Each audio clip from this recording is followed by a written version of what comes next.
You don't have to fucking endanger people. You don't have to hurt people to make content that's interesting. Okay, hi everybody. Thanks for coming back if you've been here before, or hi, welcome if you're new. My name's Mickey. I'm a therapist, and we talk about therapy things on this channel. And today we're talking about MrBeast because there have been a lot of allegations that have been leveled at MrBeast and or MrBeast's company as an entity or him as a person. There's a lot for us to unpack here today. At the top, I want to be super clear that all of the information that is included in this video is alleged. I'm not asserting that any of these things are factual. I am simply relaying to you the information that I have gleaned from a variety of sources, including news articles, including video interviews with other creators who claim to have spoken with survivors of the alleged abuse and or like misdeeds of MrBeast. And so I'm not asserting that any of these things are true or factual. I'm simply relaying that information to you for the purpose of us hosting a conversation about the potential psychological impact of these behaviors if they are in fact true. Word on the street is allegedly. MrBeast as a person and as an entity is quite litigious, so we're being very careful about the language here. It's important for me to make that disclaimer alongside the disclaimer, I suppose, that as a trauma-informed clinician and a therapist, I also obviously always believe survivors, and I'm not alleging or asserting that any of this information is factual. It's all alleged. On top of that, I want to give you guys a very strong trigger warning for this video because we're going to talk about some really distressing stuff, including CSA, SA, grooming, mental and physical and psychological harm, including torture, as well as SI and some other pretty disturbing things. So do take care of yourselves. Please make sure that you're never subjecting yourself to content that's going to be dangerous or harmful to you. I am going to try to fly through some of the allegations at the front end because first and foremost, I'm not a commentary channel. That's not what we do here. I know that it's frustrating to people when I don't give you guys full context, so I'm going to do my best to include a brief cliff notes of like what all has happened or transpired allegedly, so that you can understand like what we're talking about. But I am going to link everything in the description. There are plenty of videos that recap the whole thing. There's also plenty of news articles that recap a good amount of it. So all of that will be in the description, and I'm going to trust that if there are gaps or you're confused about stuff, that y'all will do your due diligence on your end to pursue that information so that you can be on the same page with me so that we can talk about the things that are in our lane, which is like the psychological impact of these alleged behaviors. On top of that, if you're a MrBeast fanboy, get out. I don't care. Like, I don't like you. You're not going to like me. You're not going to like this fucking video. And we're not going to get along. So if I see you being rude or mean, especially to my friends, if you're being a bitch to the people who are in my community, get out. Like, I have a mod team that is full of fucking incredible people, and we will kick you out. So don't start with me. That said, let's get into this video. The first thing that I want to talk about are the allegations of sexual misconduct that have been leveled at a friend of MrBeast, Ava Kris Tyson, as well as MrBeast himself.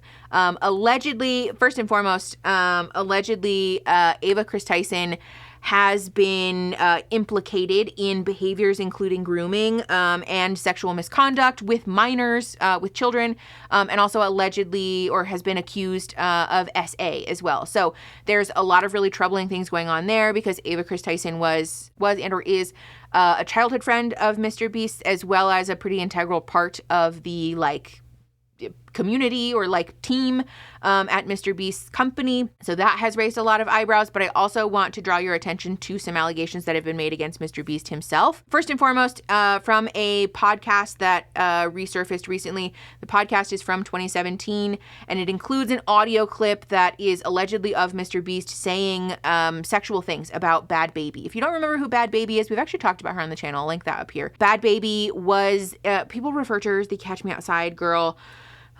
She's a whole person, though. At the time in 2017, she was 14. She was on the Dr. Phil show and then has later gone on to talk about her experience surviving troubled teen industry trauma, Jesus Christ, troubled teen industry trauma, and has worked with Breaking Code Silence, among other things. But at the time was 14, was a child. And this audio clip includes audio of somebody that is alleged to be MrBeast speaking about Bad Baby, the 14-year-old, saying, quote, "Let's be real, you want to put your dick in her," end quote. There are other people on the podcast who are sounding off and saying inappropriate things as well, but it's also alleged that MrBeast later makes comments about Bad Baby's breast size.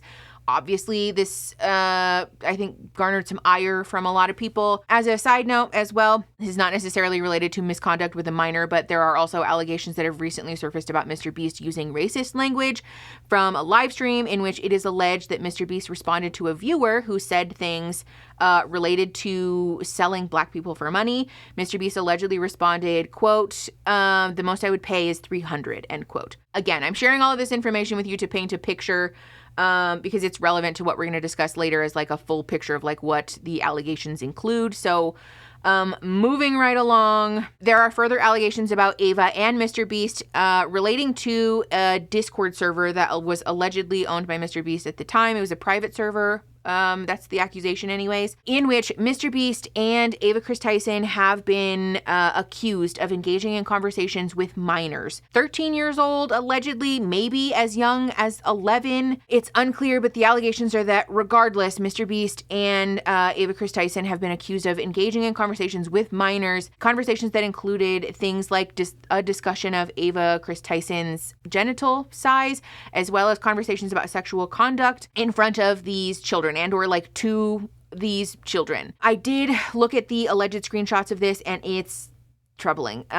This is filming this video, I won't lie, making the outline for this video. I mean, I had to take breaks several times because the ancillary receipts, I guess, for all of these allegations are pretty troubling. So do also be careful if you're looking at those things. They made my stomach fucking turn, especially if it's a sore spot for you. Be careful. But again, moving right along, there is also allegations about a poster. This poster has caused a whole hell of a lot of hullabaloo. There are allegations about a poster that was allegedly in the background of several MrBeast videos.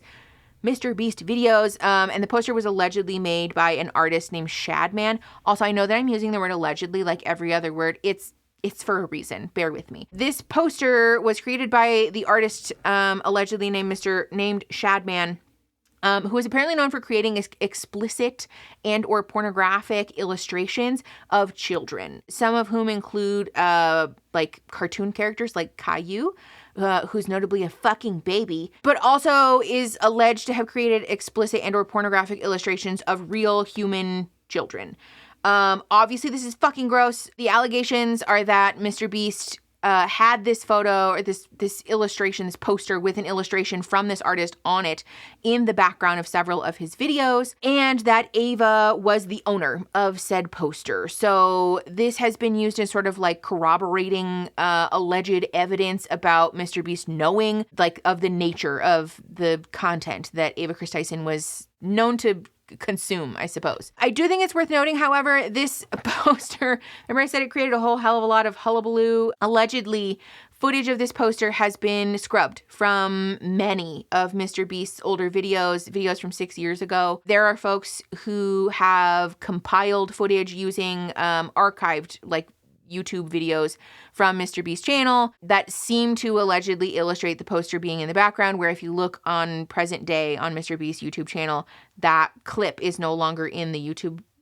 video or isn't in the YouTube video anyways.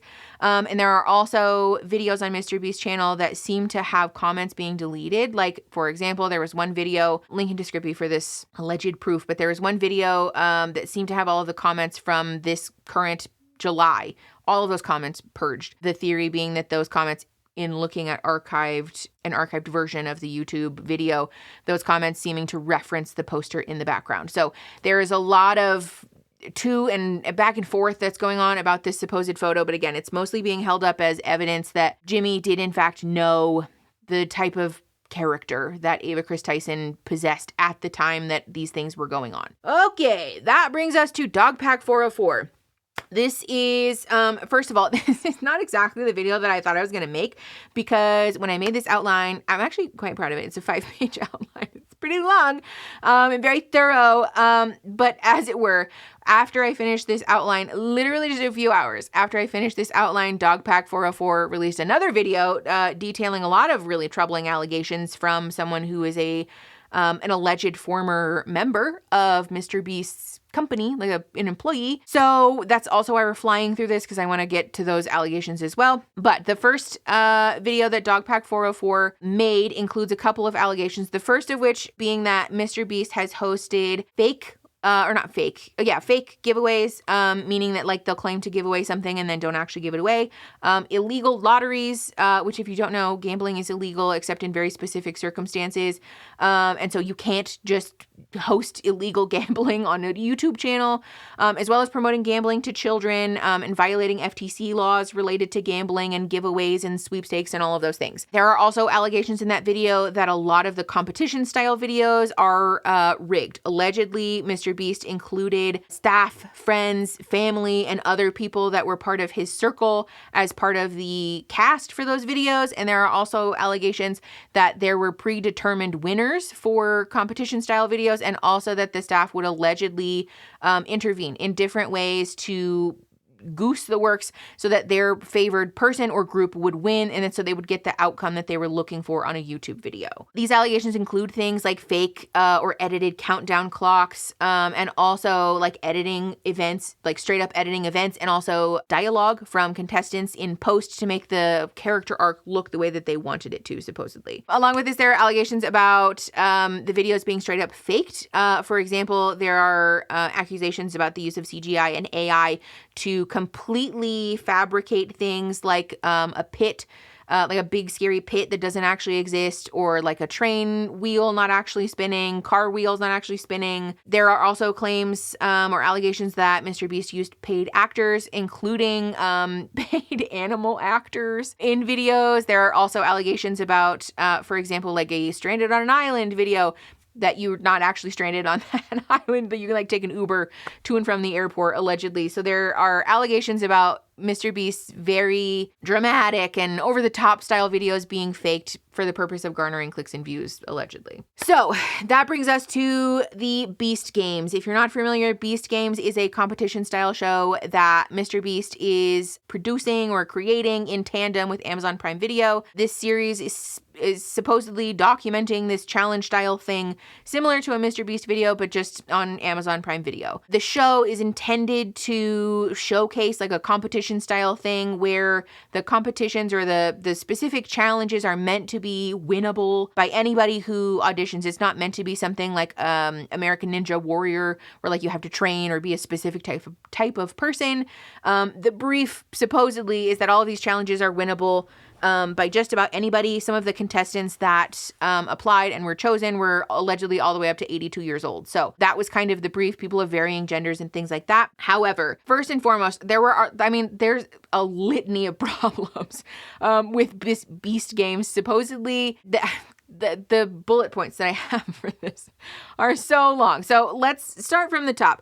First and foremost, a lot of the contestants' understanding was that they were going to compete with 1,000 other people for the chance to win $5 million. A lot of those contestants were disappointed, however, when they showed up and were played a video of MrBeast talking, because I guess he couldn't talk to them in person, allegedly. They were disappointed when they saw this video because Jimmy disclosed that actually it's 2,000 people.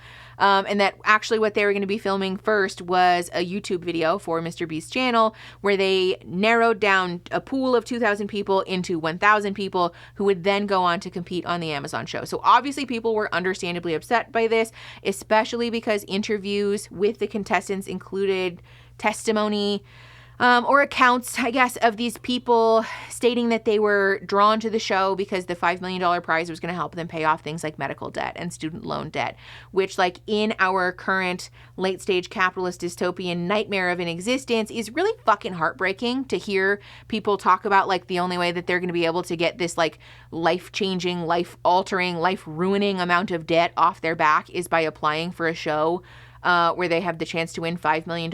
It reminds me a lot, actually, of a specific TV show that was really popular on Netflix a while ago. A show, actually, that I think MrBeast made content out of, about the horrors of capitalism. Anyways, so these people were really upset that they were a part of a pool of 2,000 that was going to get whittled down into 1,000, but they were also upset about the way that production was unfolding. First and foremost, there are allegations that the contestants had to turn in all of their belongings, including their medical supplies and medications, and also their underwear, which is a fucking ick. I don't understand why anybody would need to take underwear from their contestants.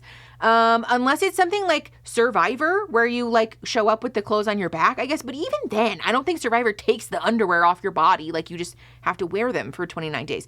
So I don't understand what the fuck that is about. So there was a lot of frustration about that allegedly happening. There were also allegations, though, that contestants, and we're sort of jumping ahead here, but there were also allegations that contestants, if they tapped out or lost a challenge or were eliminated for some reason, that they would be handed a stack of singles that was, supposed to tally up to the total of $1,000 as a consolation prize, only to be told off camera that allegedly they needed to give the money back and they would be compensated later by the production staff, and that allegedly that money never arrived. So the way that production was being handled was like frustrating to folks from beginning to end, allegedly. There are also accusations about contestants being deprived of food and water, though. This is where things start to get spooky. So allegations include things like contestants having to beg for food, especially food to go with their medications, because obviously if you are on medications, sometimes you need to take them with food so that you don't upset your stomach.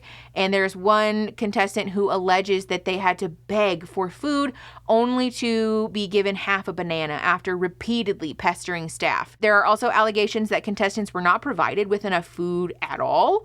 Some folks detailing being provided with a very small portion of cold oatmeal and like raw vegetables, or a single hard-boiled egg and raw vegetables. Things that are both nonsensical and not adequate nutrition, if that is in fact true. There are also allegations of people fainting, people passing out, people being carted away on stretchers. There are contestants who have alleged that they witnessed folks having a seizure as a result of their poor nutrition and treatment on the show. There are also allegations that contestants were given Feastables, the chocolate bars that MrBeast produced that taste like ass, by the way. I've tried them. They're not good. So there are contestants who are alleging that they were given Feastables in place of food. Besides the allegations about food and water, there are also allegations about people being mistreated and people being subjected to harm, specifically about women and smaller people being subjected to things like mosh pits and being physically assaulted by other contestants. There is statements that have been made by contestants who allege that there were like essentially mosh pits that took place. One of the challenges being that you had to divide into teams and compete with some kind of, like physical thing or whatever. That in the divvying up into teams process, there was allegations that the men and the larger people were punching women, that they were tackling women. And that especially one of the allegations is that when men noticed that they could get away with this behavior, that they started to do it more. There are also allegations that staff, including MrBeast himself, were cheering on the mosh pits and this type of behavior. And there are also allegations that people, again, were being carted away on stretchers and passing out and vomiting. And people allege having witnessed all type of like troubling medical circumstances that contestants were being subjected to. Okay, we've kind of touched on this already, but there are also allegations that contestants were being deprived of their medical supplies because, as if you remember, their medical paraphernalia was confiscated from them at the beginning, except that apparently the medical staff was like really hard to get a hold of. So there are allegations about a contestant not receiving their insulin on time, which if you don't know, that's deadly. Potentially to somebody who has diabetes, but there are also allegations about the medical staff just being really hard to get hold of and being not particularly responsive. There's allegations about people needing menstrual products and being denied them for several days because the staff said that it's not a medical emergency, which if you're not familiar, wearing menstrual products, specifically tampons, but like internal menstrual products can be very dangerous depending on what product you're using. And toxic shock syndrome is associated with wearing tampons past the like approved upon time range that you're supposed to have it inside of your body. So depriving people of access to those things, again, can legitimately be deadly. There are also allegations that the staff laughed at contestants in like begging for these supplies. So generally speaking, there's also just accusations about the environment here being really inhumane and like inhospitable to the contestants. Allegations about being given sleeping bags and having to sleep on the floor after having completed the challenge, by the way, after having survived mosh pits and not being given medical attention or food or water, but also that apparently, allegedly, MrBeast was standing on what has been described as a shrine-like structure and yelling at them from the sky like God. So generally speaking, just really not a fucking good look if these allegations are true. And I want to get into more detail in a minute about like what this does to a person psychologically to be subjected to treatment like this. Before we get into the psychological implications of that, however, I want to talk to you about some of the more recent allegations that have been made by a supposed former member of MrBeast's team. Again, I want to be clear that the protective language we're using is for the sake of preventing litigation. As much as I think it's funny that I turned a cease and desist letter into merch, I'm not really interested in collecting more of them. So we're using protective language for that purpose. And also, again, this is a space where we believe survivors, especially because the allegations that have been leveled across the board are just really fucking troubling and distressing. It's not being used to cast doubt upon anybody's allegations, I guess. Anyways, I want to talk about some of the more recent allegations that have been leveled because this person who was allegedly a former employee at MrBeast talks about his time allegedly filming a video wherein he was supposed to survive 30 days in solitary confinement. The story, I'm going to link again the video in the description. It's DogPack404's second video that contains this interview. I'm going to link that in the description. I highly recommend that you go watch it. But this interview contains accusations of the following.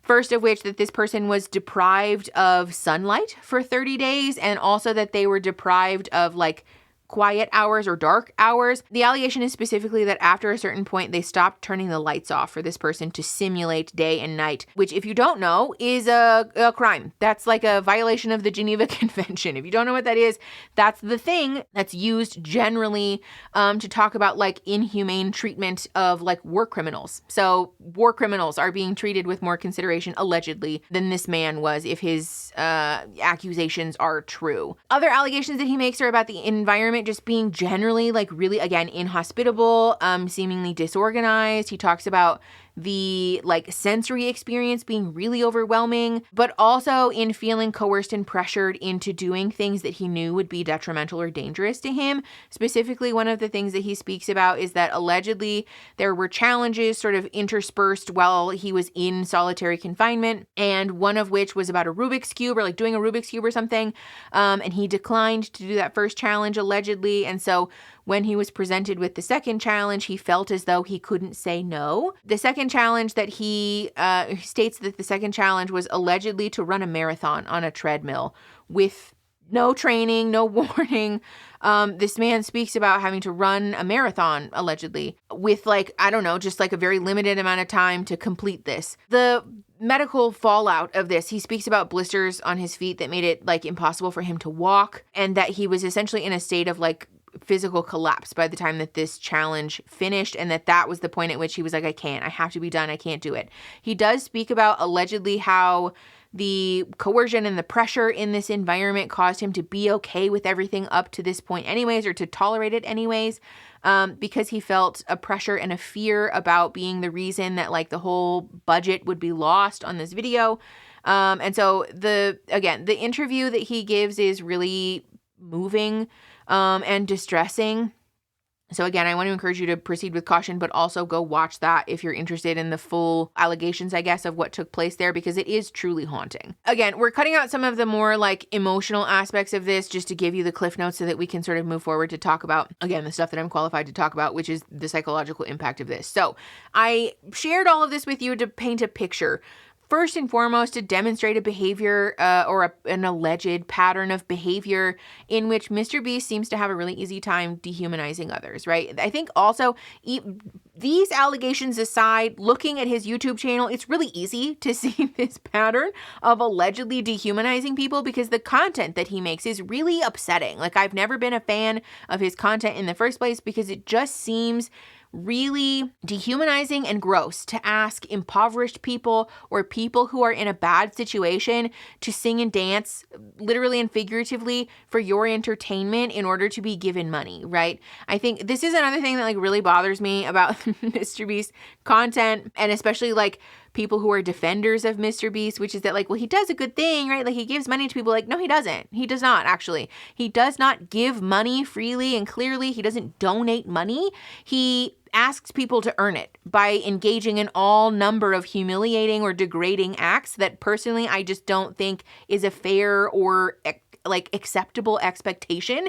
If you truly have a desire to be a philanthropist, that includes being generous and donating money free of charge, right? Asking people to exchange their dignity, their time, their effort, their attention in exchange for money is not really a flex, in my opinion. The other thing about like the defense of MrBeast that really pushes my fucking buttons though is the like, well, he needs to make the content in order to give the money away to people thing. The like, you know, well, content creation is how he makes his money, and so that's how he gets money to give it away. No, like essentially when people defend him like this, I don't think people realize that you're like dunking on your boy, because essentially you're just admitting that he's a bad fucking content creator, that like he can't essentially like if he isn't exploiting other people or pressuring, coercing other people into doing things that are clickable and interesting for him, then he doesn't have a leg to stand on in terms of content creation, and so therefore wouldn't have any money to give away.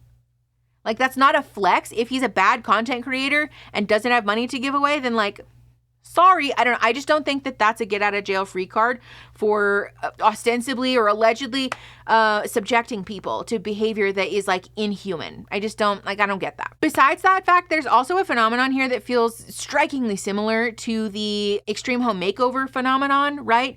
The like, we're doing charity, but it's actually just like for the purpose of being clickable, viewable, advertisable on, and that the thing we're doing is not actually really all that helpful to people, right? I think this is another thing that I want to be clear about, as like I am a clinician, I'm a therapist, I work with real people, that's my fucking day job, but I am also a social worker. I have my bachelor's and my master's in social work, and a lot of that education is about communities and environments and like systems as far as like on a macro and meso level, right? Like how we function with one another in society. And the thing that is really important about this like supposed philanthropy is that when we give somebody $10,000, right? When we give an unhoused person $10,000, yes, that's a life-changing amount of money to that person. And ultimately, for somebody who's looking to make a meaningful and long-term impact in community, ideally what we're doing is investing that money on a regular basis with an entity, with a society, with a system, with a charity, with a group, with a collective that knows what the fuck to do with that money, right? That knows what the specific needs of the community are, that knows how they can turn that money into long-term and sustained results, right? Instead of giving $10,000 to one person after making them perform any number of humiliating or degrading, stunts, investing that money into something that will continue to give back to the community again and again is what real community care looks like. That's what real change and charity and mutual aid really looks like. I think it's also helpful at this point to talk about the fact that like white people generally, we're not really good with the idea of like collective change and moving forward, right? Like generally speaking, white people especially seem to be particularly affected by this toxic individualism thing. It's a very American ideal for what it's worth. But communities of color are much more adept. They're much more historically equipped to gather in collective, right? They're much more equipped, and they have a lot more like rich cultural norms in regards to how to come together as a community to uplift all in the community rather than just uplifting one person. And so especially investing in those systems, societies, charities, groups, foundations, like those institutions are going to be the places where you're going to see the longest term impact in a community in a sustained way that uplifts many people rather than just uplifting one person. And again, without having to ask that person to exchange their dignity or their privacy for the right for that money. I think it's also worth noting that this sort of like fake charity is not like an exclusive or it's not the only way that influencers or YouTubers are engaging in charity, right? Like Simply Nailogical comes to mind. When Simply Nailogical started to be really successful on YouTube, she and her partner Ben had a couple of videos where they donated money to things like animal shelters and things like that. But ultimately they settled on creating a permanent scholarship at a university in Canada where Christine is from. I think it's actually Christine's alma mater. They created a permanent scholarship that's given away to 2 students every year forever, right? And so that amount of money is like a really big deal, first of all, for those individuals. But that's what I'm talking about, where it's not just giving 50 grand. She's not just giving 100 grand away to one person one time, because yes, that is life-changing, and also giving back to a community, to a collective over a long period of time. Again, like I mean, like, ultimately obligation free, right? Obviously these people have to like apply for it, but it's not asking these people to sing and dance and show up on her fucking YouTube channel. They just have to apply for a scholarship like any other fucking scholarship. Other people that come to mind were Julian Solomita. In his streaming, he has made a lot of money for Palestine. He's done a lot of advocacy for folks in Palestine, especially right now, in encouraging people to buy SIM cards and encouraging people to make donations to organizations like UNICEF, to organizations like the Palestine Children's Relief Fund, right? These are organizations that know what Palestinians actually fucking need. This is not Julian Solomita picking one Palestinian and giving them 500 grand and then being like done with advocacy. This is a person who is investing in a community and an organization that knows how to best serve that community specifically. Other examples are Mercury Stardust and Jory, who do their TikTok-a-thon for trans healthcare. Every year, they raise millions of dollars for these people, and they're the center of the entertainment, right? They're not asking trans people to get up and do a fucking dance routine. They themselves are the center of the entertainment. They're using themselves, and they're exchanging their audience and their attention in order to turn that into large donations to an organization that then gives back and provides people with trans and trauma-inclusive healthcare. This is, I think, also part of the issue is that if MrBeast was exclusively using himself as the entertainment in order to give back to people, which I know he sometimes does do, but not exclusively. If he was doing this exclusively, then I have a whole lot less ire for this, but that's not what's happening. That's not what's happening on his YouTube channel, and I just don't fucking buy the excuse of like, well, he's done lots of good things, and so can't you just give him the benefit of the doubt with these allegations? No, I cannot. Because also, quite frankly, to put it simply, anyone who's been accused or alleged of being or associating with or sharing company with somebody who is a child predator or an alleged child predator or an alleged groomer, done. All done. I don't want to fucking hang out with you. That's not a negotiable fucking thing in my mind. Like, that's just not, I don't understand people who are willing to give this man a get out of jail free card because I just like, no. Okay, that said, let's talk about Beast Games and the potential psychological implications of that first, because there's a couple of things I want to draw to your attention here. I've listened to fucking hours of the Survivor podcast and a bunch of other Survivor media. We're going to talk a lot about Survivor in this section, mostly because they're the production that's most transparent with how their systems work, like what their behind the scenes looks like. Also, they've been around for fucking ever, so I think that probably helps. But we're going to talk a little bit about reality TV broadly also. But first and foremost, in any set, whether it's reality TV, whether it's game show TV,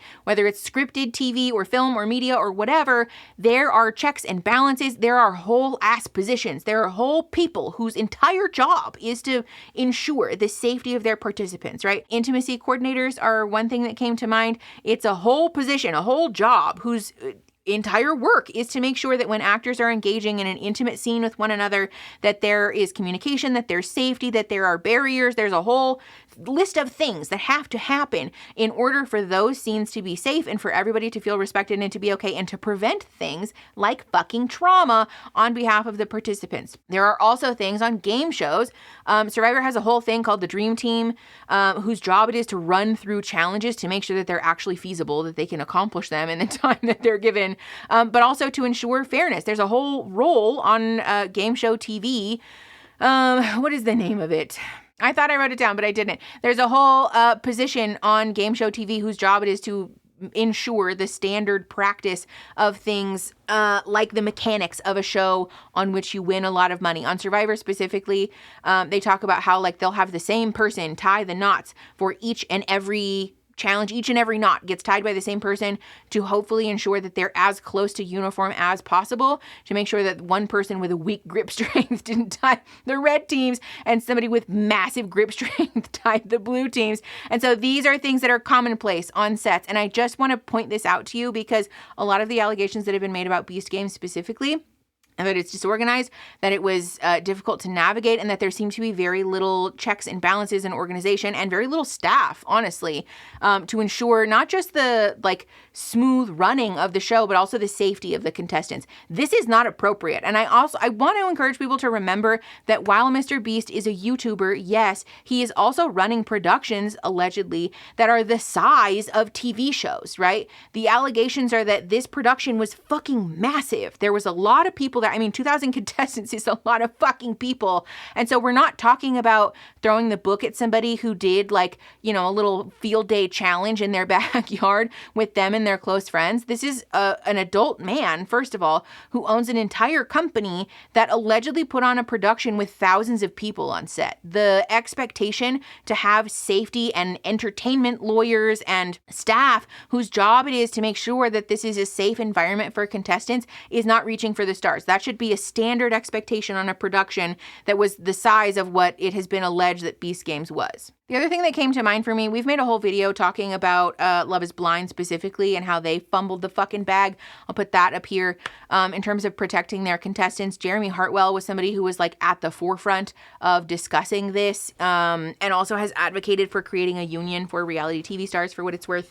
So go support that if you want to be an ethical and kind consumer of content in regards to reality TV. But besides that, I want to discuss the really long history of the way that reality TV and production sets like this have negatively impacted its contestants. I mean, people have died. There are people who have died by suicide. There are people who have spoken at length about the damage to their mental health, both in like, you know, I think like the sort of expected anxiety and depression and trauma and things like that, but also in feeling as though they were ill prepared, right? That they were not at all provided with the support and the warning and the heads up that they should have been given in order to effectively navigate a situation that was really overwhelming and very overstimulating and also thrust them into a limelight that they weren't prepared for, right? The other thing that came to mind was an interview that a former contestant of Survivor did. I think it was Zeke. If I can find the interview clip, I'll play it for you. But Zeke spoke about how even after wrapping Survivor and like, yes, it was a positive experience and like generally anyways, they enjoyed it and they're glad that they did it.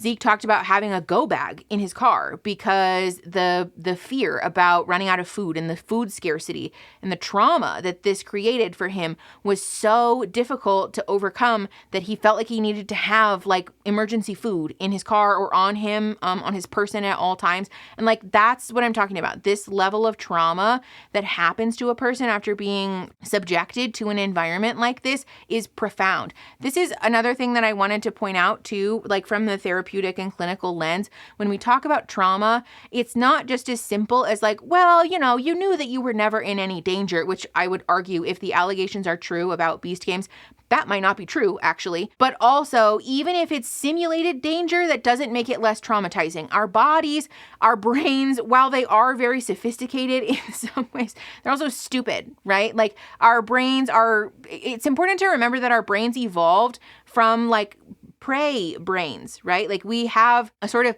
middle of the food chain kind of evolution happening where we were predators in some senses, but we were also prey in other senses. And so our brains do very much have this instinct to run. This is where fight, flight, or freeze comes from, right?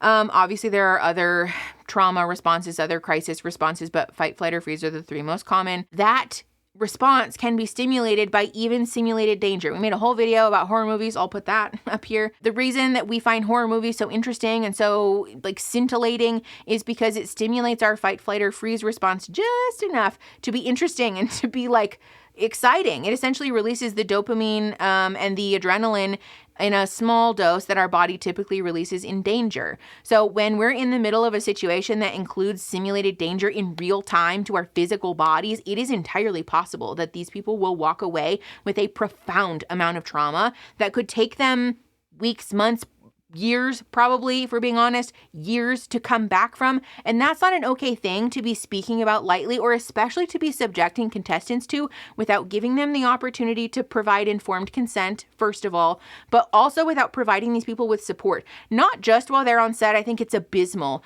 that they weren't allegedly provided with medical support, with practical support, with food, with water, with the basic necessities to be fucking people, but also that they're not being provided with any follow-up care, right? I have talked ad nauseum about how I wish I could throw the book at Netflix for not providing the contestants of Love is Blind and all of their other harebrained fucking reality TV shows with therapy after production wraps. It's inappropriate, in my opinion, wholeheartedly inappropriate that they don't provide these people with a bare minimum amount of therapy after production wraps, because the things that they walk through are very much traumatizing to their bodies and to their brains, and it does take a very long time to recover from those things. The other thing that I wanted, I guess there's many things that I want to bring bring to your attention, one of which is that in grad school, obviously, when you learn about how to do therapy, you're presented with a bunch of fake or simulated or like half-true case studies in order to learn therapy skills, right? And one of the case studies that I witnessed or was part of that will never leave my brain was one about a woman who sustained long-term trauma after experiencing essentially a malfunction in a car wash. Essentially what happened is that a car wash malfunctioned and blasted out the back window of this woman's car. And while there was not any actual danger to this woman, in her mind, what looked like it was happening was that the car behind her had shot through her back windshield and was trying to murder her. And so in the ensuing weeks and months and years, this woman had to do extensive trauma therapy in order to undo the impact of an event like this. And this is what I mean when I say that simulated danger doesn't necessarily mean that it traumatizes you less, because it's all about how our brain interfaces with that event and also what the stored somatic impact of that is, right? I know like the body keeps the score and all that. It's kind of a cliche. Also, fuck the guy who wrote that book. That's a whole thing. We're not going to get into that. We don't have time to unpack all of that today. But the truth that our bodies exist somatically alongside our brains is, I think, important for us to get on board with when we talk about trauma, because if we are not acknowledging the physical impact of what something did to us and how we were physically impacted, we're going to have a lot harder time healing the trauma. And especially things like this where people were being denied food and water, allegedly, where they were being trampled, where they were hyperventilating, where they were overheating, allegedly, and where people were also being ganged up on, where they were being otherwise like physically intimidated, allegedly. All of these things are going to compile to a physical impact in the body that, first of all, it's going to take a long time for someone to unpack also, or like to unlock, right? If you have ever done like EMDR, for example, you might be familiar with the process of having to unlock that sensation physically, or somatic experiencing is another great example of this, having to develop the skill set to ground yourself in your body so that you can unlock this somatic experience first before we can do all of the trauma processing. Again, this takes time, and this is why I think it's so fucking irresponsible that if these things are true, that they happened, because there, again, is no reason that a set of this size would not have the support necessary to provide contestants with a safe and like acceptable environment in which to participate in these challenges. But also because I think it's true, it's just really important that we acknowledge it's true that we can make good TV, interesting TV, or content rather, exciting content that's like, I don't know, polarizing or interesting or creates a lot of attention and media coverage without endangering people. You don't have to fucking endanger people. You don't have to hurt people to make content that's interesting. Like, first of all, I do it. And listen, I know I'm small potatoes, but I'm just saying, like, lots of people make content that's fucking interesting and engaging and timely and valuable and useful and cool and fun and neat and valuable without hurting people. You really do not have to fucking endanger people, especially because if the allegations are true about MrBeast faking videos, he should be well aware about how to create a piece of content that's really engaging and interesting and cool and valuable without having to endanger people. He seems to be allegedly really good at doing that when it involves him and his friends. So why would he not be able to do that, allegedly, with people who are not his friends or family or people that he knows personally? Another thing that I want to draw to your attention is the social hierarchy and the social, expectations that a lot of us grow up with or socialized with, because I'm going to use binary terms in this example just to make it easier so that it doesn't sound like fucking word salad. But in this example where allegedly women were being targeted by men and being punched or being tackled or being otherwise physically intimidated, this is particularly bone chilling to me, because I think you would be hard pressed to find a woman who doesn't have a baked in level of fear and anxiety when it comes to dealing with men. And so that's already part of this equation. But then to also have that anxiety realized and that fear actualized in real time, to experience being harmed by men and to watch other men stand by and do nothing, is especially fucking heinous. And also on top of the allegations that these people were being deprived of food and water and social connection and social support. These are the primary ways, the primary things that we use to regulate our nervous system when we're in crisis.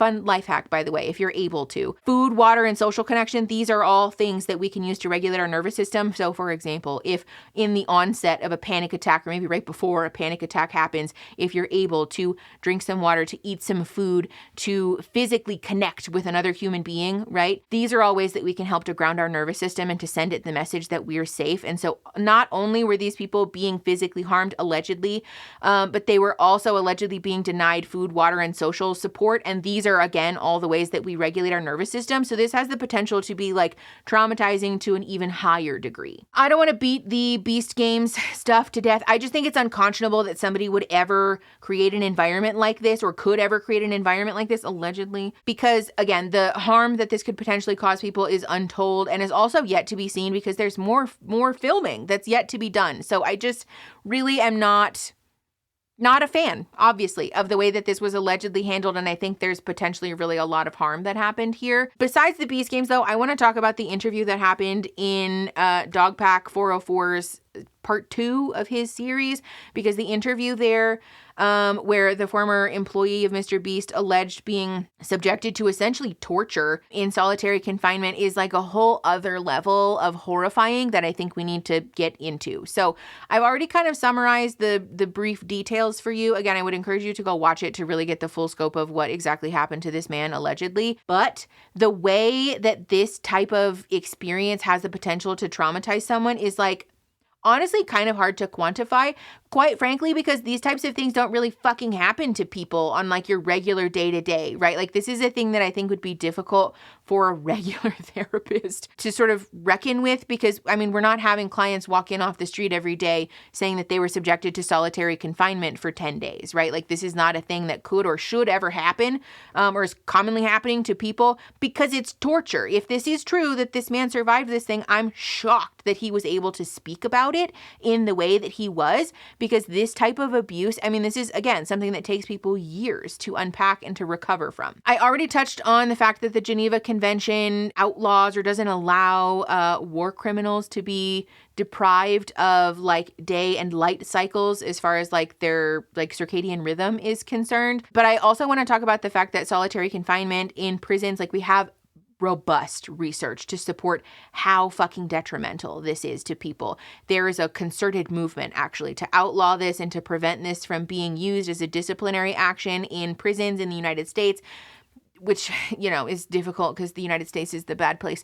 But this movement to outlaw this use of solitary confinement is for good reason, in my opinion. Again, we have robust research to support the ways that this harms people.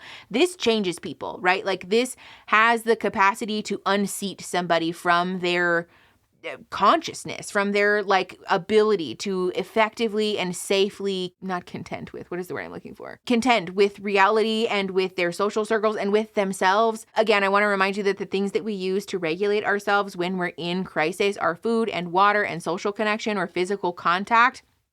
You're deprived of all of those things in social or solitary confinement. This is the other thing that I have a hard time with, because I understand that MrBeast's gag is making content that's like, it's like shocking, right? It's meant to be clickable and things that you're like, how could you ever do that, right? Being buried alive and surviving in a nuclear bunker and whatever the fuck, right? Like I get that that's the bag. And also, this isn't funny. This isn't cute. It's not funny. To me, it's not fucking interesting. I don't personally find it interesting or compelling to see to what degree can I push this human being to the brink of insanity and then pull them back and be like, here's your money. Thanks for hanging out. Subscribe. Like, that's not funny. That's not fucking funny. It's not a cute little gag. It's not an interesting experiment. Like, I really, truly am convinced that MrBeast could live stream real torture. Like, I mean, he did kind of. He could publicize this type of torture and have people be like, send me a super chat and I'll shout you out. Like, it's horrifying, the behavior that's allegedly, actually it's not alleged because this is a real video that ended up happening. We don't know to what degree this interview is real, but there is a real video on MrBeast's channel about surviving solitary confinement or whatever.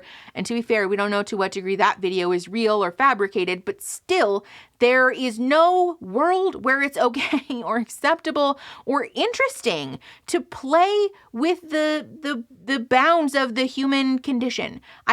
Especially as a person who, like, I make my living helping people walk through some of the darkest moments in their lives in the hopes of getting out to the other side. I can't imagine enjoying professionally being on the other side of that equation and being the person who forces somebody to walk into darkness so that they have to then go uncover that and find a light at the end of the tunnel with someone else. What the fuck is that? There's no world from a therapeutic or clinical perspective or an anthropological perspective, a social work perspective, a psychological perspective where this is a normal desire to have. That's not, like, I'm really the last person. My clients know that I really shy away from using the word normal.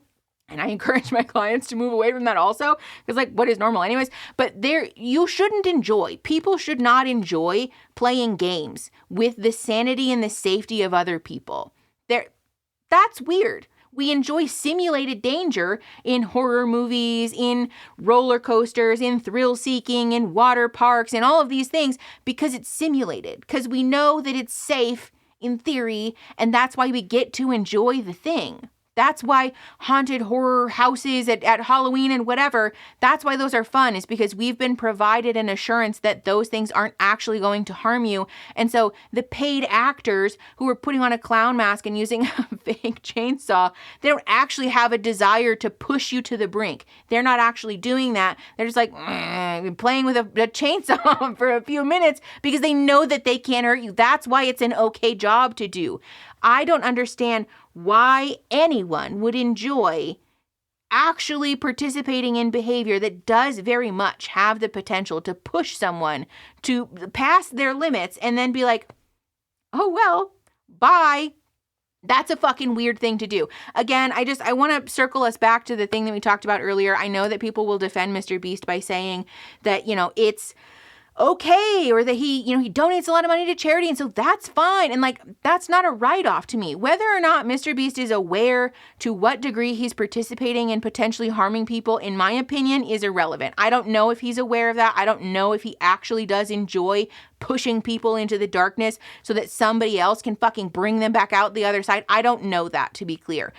But knowing that he's putting people in situations that does very much have the capacity to hurt them is an inappropriate thing to do. This is also, again, this is a moment where it's really important for us to talk about informed consent also, because the other defense that people use is like, well, they knew what they were getting into. People love to use this and to throw the book at reality TV contestants for this also. Well, they signed up for it. They knew what they were doing. Did they? Did they, though? Did they really know what they were signing up for? Because I literally have looked through a contract for kinetic content. I have a live stream up, actually. I literally looked through a contract for kinetic content for signing up for one of their shows. And you know what it doesn't really include in, like, great detail? The impact of which like this show will change you fundamentally as a person. There's very little warning actually about how, like, you are probably going to be the subject of a media shitstorm. People are going to try to find your mom, your friend, your niece, your nephew, your fucking brother, your husband, your sister's houses, your house, and try to swat you. These people are going to hate you so much that they want you to die. These people are going to make their life's mission out of ruining your fucking life because you cheated on somebody, because you didn't say nice things to the boy that they liked. That's not in the fucking contract. These networks and media conglomerates like MrBeast or entities that produce content like MrBeast make a concerted effort, oftentimes, in my opinion, allegedly, to conceal the degree to which people have the potential to be harmed by this content. I think it's also important to acknowledge that when we engage with something theoretically, it's very different than engaging with it in real life, right? When we are consenting to something in theory, that doesn't mean that we're consenting to the practical lived impact of that all the way through to the end. And when somebody signs a contract, for example, to be part of a game show or a competition show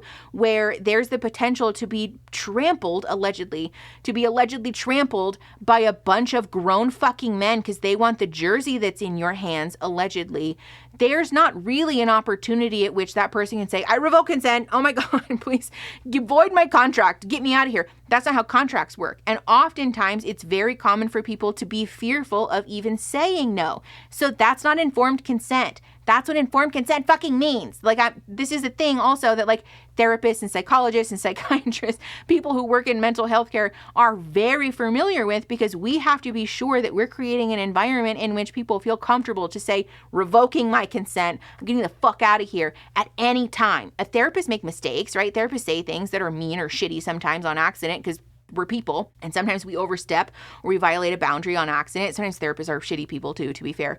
But we're supposed to create environments in which people feel comfortable to say, I revoke my consent at this point because I'm no longer comfortable here. It's much, much, much more difficult to do that on a production or a set where you feel like you're going to be the wet fucking blanket if you say no to a challenge or cause your team to lose because you're leaving and they're not going to have enough people now, or because you feel like now you're going to make the content uninteresting, or because you idolize the man who's standing at the top of an alleged shrine-like structure and you want him to like you. You want him to notice you. You want to be the one who gets to the $5 million at the end, because also that's the other aspect of this situation that's gone undiscussed, in my opinion, which is that $5 million is a whole hell of a lot of fucking money. That's a life-changing amount of money for people who are living in a late-stage capitalist dystopian fucking nightmare and who feel like this amount of money will finally free them from the fear and the anxiety and the horror that we're subjected to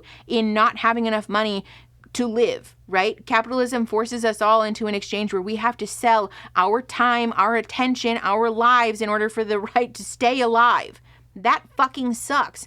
$5 million puts a whole lot of duress on people to continue engaging in challenges and activities and the production of a show that you might not otherwise consent to do. So that's not what informed consent is. I think it's also, this is literally the subject of Squid Games. This is literally the fucking core issue MrBeast recreated Squid Game. So I think that right over his head. I don't think he really fully understood the metaphor that one was really trying to achieve, because he fucking recreated it on his channel. So I have very little faith that man is working with the full capacity to really rend with how horrifying it is to recreate that environment and to subject real people to that.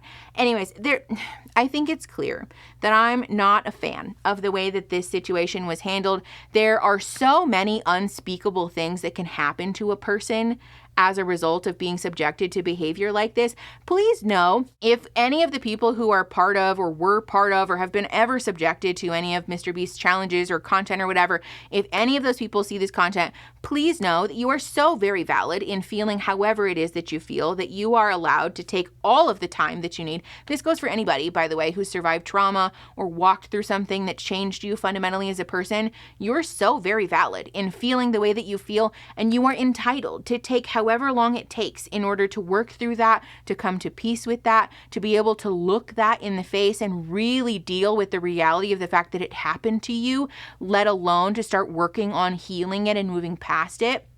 You don't need to prove anything to anybody unless you're in a court of law. You don't need to prove that you are worthy of working through the things that you have survived and that you're worthy of feeling good again. You deserve that, and I'm sorry that anybody subjected you to that, because that's not a thing that anyone should ever have to go through. It makes me obviously very mad to hear and to learn about people being subjected to things that they really shouldn't have been, and that traumatizing you and stealing your joy. I hope that it's clear also. I think the body of work on the channel speaks for itself, that finding joy and finding community and connection is, first of all, very much an act of resistance, right? A lot of us struggle with this internal voice that tells us that we're not worthy, that we're not deserving. Choosing to chase after that joy and the things that bring you peace or contentment, that's an active act of rebellion against that voice, and you deserve that. So follow that. But also, you're deserving of happiness and peace and feeling okay again. It does come back, right? Working through trauma can be gut-wrenching sometimes, but there is another side to that. And I think it's very valid and very okay. to take your time to get there, because we'll all work through that in our own time. So I think we're going to call it there today. If you guys have thoughts, I'm sure people are going to have lots of thoughts and feelings about this one. Feel free to put those in the comments. I am equally interested and nervous to see what the comment section on this one looks like. As always, if you like the video, you can subscribe, because we make content like this, but also like educational stuff every now and again. So I'd love to have you stay for that. And then share the video to help the channel grow and to help each other grow. And I'll see you guys next Saturday. Okay, bye.